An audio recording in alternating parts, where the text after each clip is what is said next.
अब paper leak मामले पर कड़ा एक्शन लेते हुए सरकार ने एनटीए के 47 अधिकारियों को बर्खास्त कर दिया है। जिन अधिकारियों को बर्खास्त किया गया है उनके खिलाफ क्रिमिनल केस भी दर्ज किया जाएगा।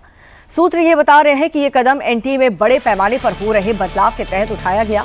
एनटीए में सुधार के लिए जल्द ही और भी कड़े एक्शन लिए जाएंगे।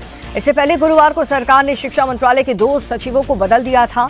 इस एक्शन के साथ ही अब एनटीए के आउटसोर्सिंग व्यवस्था में बदलाव और तकनीकी सुधार लागू किए जाने की तैयारी है, जिससे कि परीक्षाओं को पूरी तरह से सुरक्षित किया जा सके। इधर दिल्ली पुलिस ने देश के सभी प्रतिष्ठित परीक्षाओं में गड़बड़ी की जांच के लिए बाकायदा एसटीएफ का गठन कर दिया है, जिसके दायरे में यूपीएससी से एनटीए तक सभी प्रमुख परीक्षाएं होंगी। पेपर लीक पर सख्त सरकार, एनटीए का बड़ा प्रहार।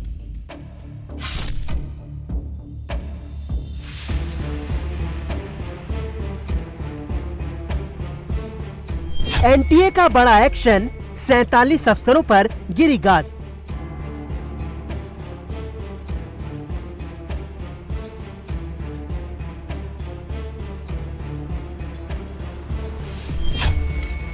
यूपीएससी से एनटीए तक एसटीएफ की नजर, एग्जाम पर पहरा सख्त।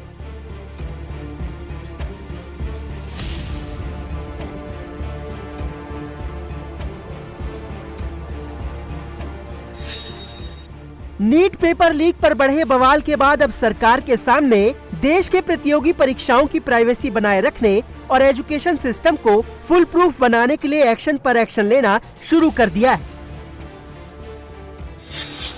देश के लाखों स्टूडेंट्स के भविष्य को लेकर पीएम मोदी के भरोसे के बाद एक्शन में आए शिक्षा मंत्रालय ने एनटीए के भ्रष्ट अफसरों के खिलाफ बड़ा एक्शन लिया है। पूरे एनटीए के स्ट्रक्चर में सरकार ने बड़ा फेरबदल किया है। एनटीए के 47 अधिकारियों को टर्मिनेट कर दिया गया है। इनमें से कुछ अफसरों के खिलाफ कानूनी और आपराधिक कार्रवाई की भी तैयारी है।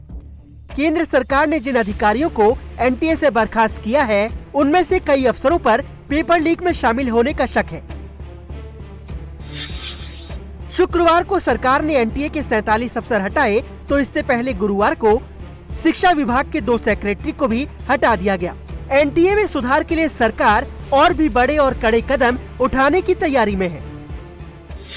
जिन 47 को हटाया गया है, इनका केस अभी यहीं पे खत्म नहीं हो गया है, बल्कि इनमें से कई ऐसे हैं जिनमें क्रिमिनल नेग्लिजेंस या इन्वॉल्वमेंट, इस दोनों तरह के आरोप हैं और उसके हिसाब से उनके ऊपर लीगल और क्रिमिनल मामले बनते हैं और उसी हिसाब से कार्रवाई की जाएगी। और दूसरी चीज ये की जा रही है कि स्ट्रक्चरल चेंज किया जा रहा है एनटीए को लेकर, और शिक्षा मंत्रालय बहुत ज्यादा फेरबदल करने जा रही है। हमें सोर्सेज से बताया गया कि स्ट्रक्चरल चेंजेस होंगे और एक रोबस्ट सिस्टम इस प्रकार से खड़ा किया जा सकेगा कि हर व्यक्ति की जिम्मेदारी फिक्स होगी कि अगर किसी पॉइंट से अगर क्वेश्चन लीक होता है तो उसके लिए जिम्मेदार कौन है और क्या कुछ किया जाना है, जो कि आगे कुछ दिनों में उसके पूरे स्पेसिफिक जानकारी के साथ वो तस्वीर सामने आ पाएगी।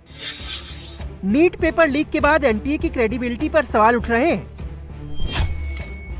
नवंबर 2017 में गठित national testing agency NEET UG, CUET, CMAT, GPAT समेत देश भर में 20 से ज्यादा एंट्रेंस एग्जाम, फेलोशिप और स्कॉलरशिप के एग्जाम कंडक्ट करवाती है। 2018 से अब तक एनटीए ने 270 एग्जाम करवाए हैं, जिनमें 6.5 करोड़ से ज्यादा स्टूडेंट शामिल हुए हैं। पिछले 8 साल में एनटीए के 20 बड़े एग्जाम में पेपर लीक होने या बड़े पैमाने पर गड़बड़ियों के आरोप लगे हैं। इस साल एनटीए अब तक 12 एग्जाम करवा चुकी है, जिसमें 65 लाख से ज्यादा स्टूडेंट्स शामिल हुए। इनमें नीट का भी एग्जाम शामिल था, जिसका पेपर लीक हो गया था। इसको लेकर जंतर मंतर से लेकर देश के अलग अलग शहरों में छात्रों का प्रोटेस्ट चल रहा है। अब सरकार एनटीए के पूरे सिस्टम को बदलने की तैयारी में है। सूत्रों के मुताबिक परीक्षाओं को पूरी तरह लीक प्रूफ बनाने के लिए एनटीए के आउटसोर्सिंग सिस्टम में भी बदलाव किया जाएगा। इसमें तकनीकी सुधार लागू किए जाएंगे। इसके अलावा एनटीए 4 सीनियर जनरल मैनेजर और यूपीएससी के प्रतिभा सेतु पोर्टल के जरिए 16 यंग प्रोफेशनल्स को अपॉइंट करेगा, जिसकी प्रक्रिया शुरू कर दी गई है। एक तरफ एनटीए में व्यापक बदलाव का दौर जारी है, तो वहीं पेपर लीक पर बड़े प्रहार की भी तैयारी है। इसके लिए दिल्ली पुलिस ने क्राइम ब्रांच के अंदर एक एसटीएफ का गठन किया है, जिसके दायरे में यूपीएससी से एनटीए तक सभी प्रमुख परीक्षाएं होंगी। दिल्ली पुलिस की एसटीएफ पेपर लीक और परीक्षा में होने वाली धोखाधड़ी के मामलों की जांच करेगी। डीसीपी रैंक के अधिकारी इस एसटीएफ के चीफ होंगे, यानी दिल्ली पुलिस अब पेपर लीक केस की मुख्य जांच एजेंसी होगी।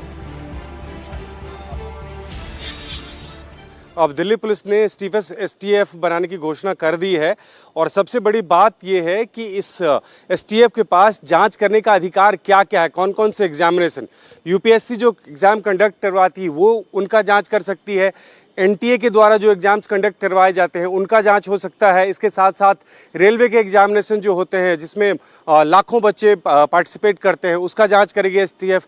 और इसके साथ साथ जो एसएससी का एग्ज़ाम होता है जिसमें भी लाखों बच्चे, तो इस तरह के तमाम ऐसे एग्ज़ाम जिसमें लाखों बच्चे अपीयर होते हैं उसको जांच करने का अधिकार एसटीएफ के पास है। और इसके साथ साथ ये भी कहा गया है जो दूसरी एजेंसियां इस मामले में जांच कर रही है उसको भी सपोर्ट करेगी ये एजेंसी। इसका मतलब ये हुआ कि स्पीडी ट्रायल के लिए अगर किसी दूसरी एजेंसी को ज़रूरत पड़े तो एसटीएफ उसमें मदद करेगा। तो ये एक कोऑर्डिनेटेड एफर्ट होगा जिससे अच्छी तरह से जो भी इस मामले में दोषी हैं उनको सजा दिलाया जाए। दिल्ली पुलिस ये कह रही है कि कमिश्नर के ऑर्डर के बाद एसटीएफ का गठन हुआ है, तो इसका सीधा सीधा मतलब ये है कि होम मिनिस्ट्री के आदेश के बाद ये हो रहा है। दिल्ली पुलिस सीधे सीधे केंद्रीय गृह मंत्रालय के अंडर में आता है और इसका सीधा मतलब है कि गृह मंत्रालय सख्त है इस मामले में। एसटीएफ बनाने की बात की गई है और डीसीपी लेवल के अधिकारी के पास इसकी जिम्मेदारी होगी। दिल्ली पुलिस कमिश्नर के आदेश के बाद गठित एसटीएफ के दायरे में देश के प्रतिष्ठित परीक्षाओं को रखा गया है। सरकार की इस कवायद को प्रतियोगी परीक्षा की गरिमा को वापस लाने वाला फैसला माना जा रहा है।